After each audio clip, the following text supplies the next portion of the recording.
two sides of the same coin. We were always together. I was best man at his wedding. We'd known each other since we were 13 and 14.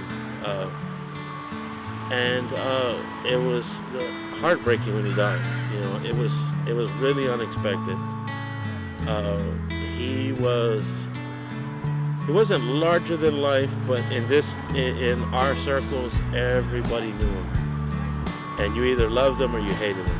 And he was artistic. The art piece that's being restored today was originally something done by my brother, Alfredo Skam Martinez.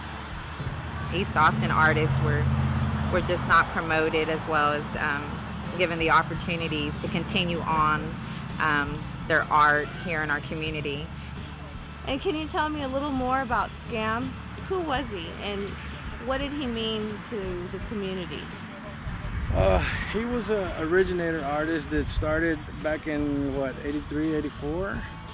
So I don't want to say he brought graffiti to Austin, but you know, there was already graffiti here. But he brought out the piecing when everybody started piecing after he did. You say piecing, what exactly do you mean by that?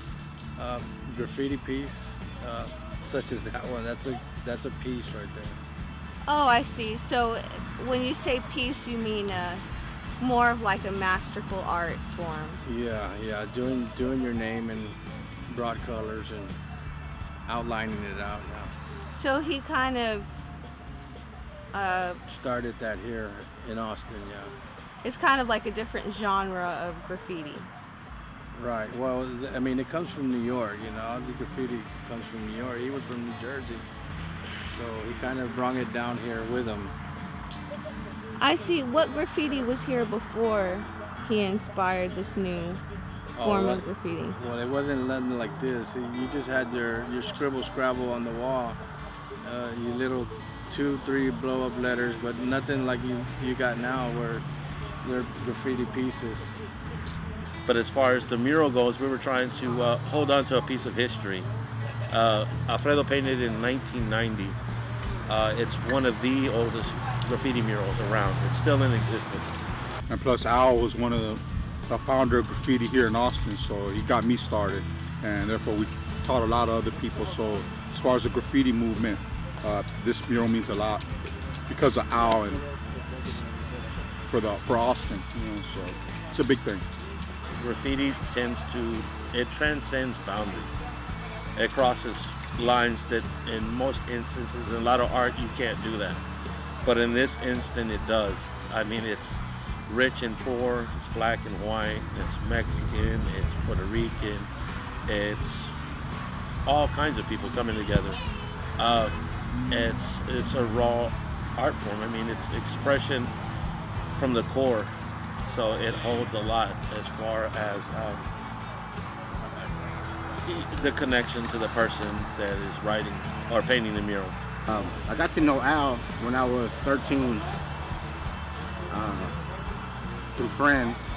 Started hanging out, became real good friends. Funny. Many dreams. Many dreams. He was the kind of guy that he just knew that if he was going to do something or he had a dream that he wanted to fulfill, he was going to do it. Nothing was going to get in his way of it. You know, so he was very ambitious, definitely.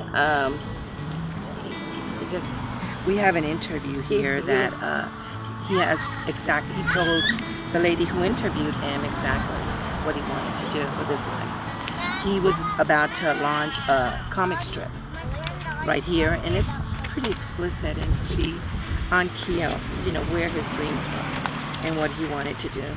Yeah, he's got many articles that have been in the Austin Statesman. In the Statesman or in Arriba, you know, this one in particular was actually the Statesman. When he started getting more respect for graffiti as art, you know, he thought getting out there and teaching it would be the way to go. And he was the first person in the city to actually teach a class on it.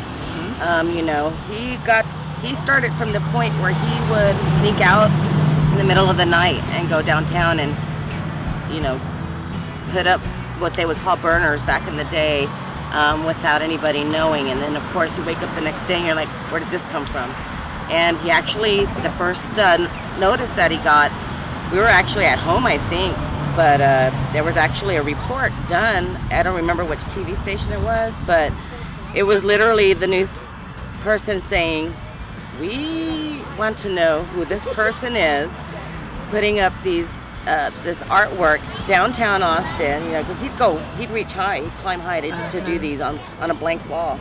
And they really wanted to know who he was. They made it a point on that report to say, you're not going to be in any trouble. Please come forward and share your identity with us. We'd like to talk to you and stuff. And so he did. And from that point on, it wasn't sneaking around anymore. It was getting commissioned, you know, to do murals and stuff. And most of the ones that he was commissioned to do always had a message, you know, to spread. Yes.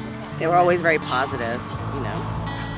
So, like you just mentioned, the you know, as soon as he started coming out and showing the world his talent and his work, and people started to catch on to that, and he was blessed with opportunities.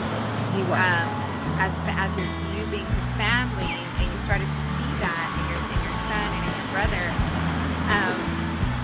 what type of feelings came to you at that time, and what was your, you know, vision for him in the future? Well, I was very proud of him as his mom, and we always talked about that. And he just had so many dreams. His life, you know, was just such a devastating thing to all of us.